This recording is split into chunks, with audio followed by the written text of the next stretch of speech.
I am in beautiful Nashville, Tennessee right now. I've got straight line of sight to see the Capitol. I've been riding the scooter around for the past day and a half, checking out different places. I'm here because I was asked to come give my personal branding as an executive keynote to a group of cybersecurity executives yesterday. And I started thinking about my life, my journey as the extreme introvert, now traveling around the country to give keynotes on stages. I never in a million years thought that that would be me. Had you had this conversation with me 5 years ago and said, hey, I know you're really introverted, but 5 years from now, you are going to be spending all of your time giving keynotes in front of hundreds of executives, I would have said you are bat crazy. It wasn't going to happen.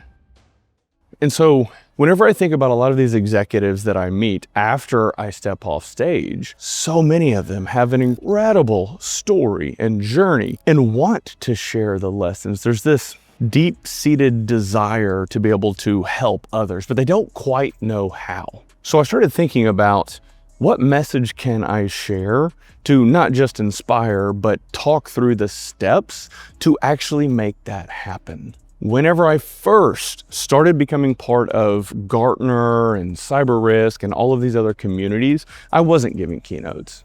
I was in my role leading all the corporate functions and was asked to come sit on a panel. And the first time I was asked to speak on a panel, I was nervous beyond belief. You step on stage, these blinding lights are coming down on you, and you think, oh, what have I done? Now, the thing that's nice about it is when you're sitting on the panel, the majority of the pressure is actually on the moderator who's asking the questions and trying to drive that dialogue. And it's not all eyes on you the entire time. You kind of split the time between the moderator and then the other members of the panel. So if you were thinking about doing this, go have a conversation with the event organizer and just be honest with them. I've never sat on a panel before, but I would like to get into this. Can you talk me through the process? And that right there will open the door. They will start evaluating, they will start asking you questions. Well, what is the messaging that you want to get across? What is your story? Have you done anything meaningful that the audience wants to hear about? That's the first step. You have to actually take that step towards these event organizers and let them know that you are interested in doing this. Perfect. Mutual agreement, you want to do it, they want you on their stage, and then you plan, and then you go through the whole process. There's usually some pre-calls that are involved with you and the moderators to talk through what questions and what are the things that we want to talk about on stage. And then the day comes, you go step on stage. Nervous, freaking out a little bit, but you're not there alone. You have the other people on the panel, and if you start getting nervous, that's okay. Nobody expects you to be perfect the first time. You'll go through that conversation and then walk off stage and realize it wasn't as bad as you thought it was going to be. This is where most people miss out because that's the last time they do it. They don't take that additional step to offer to speak at more events. What happens when you start speaking at more events and sharing your message? You get better at it. You get more proficient. This is just a function of getting the reps in. The more times you step on stage, the more panels you sit on, the more people are going to start coming to you, asking you questions. They're not always going to be asking you questions at the event, though. Hopefully, they're connecting with you on LinkedIn and having meaningful conversations after that as well. This is all part of the process. Now, the sweet spot or the cool thing that you need to start focusing on is when you're on stage, have friends, have other people that are there at the event, take pictures, and then you post those pictures online. That builds credibility. That's your social proof that you're actually good on stage. Whether you are or not, they want to see that you've been on stages. That gets you access to more stages. When you do this over a long enough period of time, then you start getting comfortable and you can start evaluating, do you actually want to deliver some sort of a keynote? When you start stepping into the keynote realm, people mess this up. because they go into it, they have the conversation with the event organizer, and they think, well, what do you want me to talk about? I can talk about leadership, I can be motivational, I can be inspirational, I could talk about AI, I could talk about technology. You're putting too much pressure on the event organizer, and usually they'll say, oh, well, do whatever you want. Well, okay, but a better approach is to have a story that is lined out and something that the audience want to listen to. So anytime I work with somebody on this, that's the very first thing that we focus on is, what is your narrative? What is the story that you want to share? Not many people spend much time thinking about it.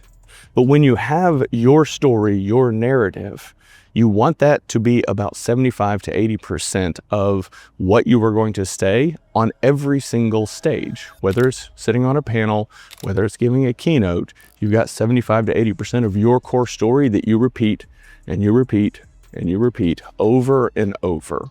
That additional 20% to 25% allows for nuance in the audience. If you go speak to a group of HR executives, you'll want to tweak and refine the messaging to resonate with them. If you're going to speak with technology executives, you want to tweak and refine that messaging to land and resonate with them. So have your core, then have that nuance so that it resonates with whatever audience you are going to be speaking to. Then the day finally comes. You are the keynote. You are up there by yourself, the only one on stage. And you speak and you are nervous because the lights are blinding you. You can barely see anybody in the audience. Some people actually like this because they can't see people in the audience, so it gives them a sense of comfort.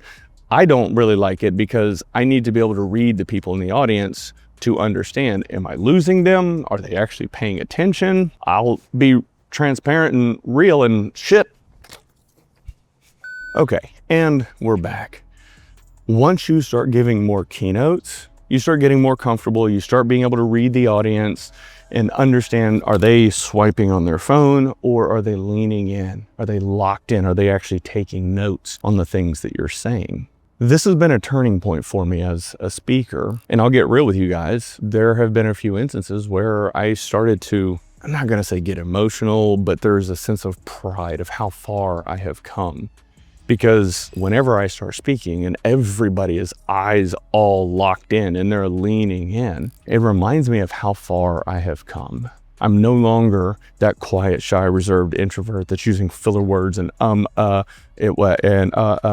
stumbling. People are locked in, they're paying attention. And I have this deep sense of pride in how far I have come. This is not a journey that occurs overnight. It is a marathon, not a sprint. But the more you do it, the better you will get at it. You just have to get the reps in. Can you accelerate the process by working with somebody? Absolutely, you can. Or you can brute force your way through it and just learn all of these skills, trial and error. Yeah, it takes a little bit longer, but you learn a lot in that process as well. This is so near and dear to my heart because it has changed my life. I feel so blessed and fortunate that after all of these years, I now get paid to travel around the country, we'll say North America, because I've spoken in Canada a few times, to share my message and to inspire others. And if we're not here to inspire and lift others up, if we're not focused on helping other people become the best versions of ourselves or of themselves, why are we even here?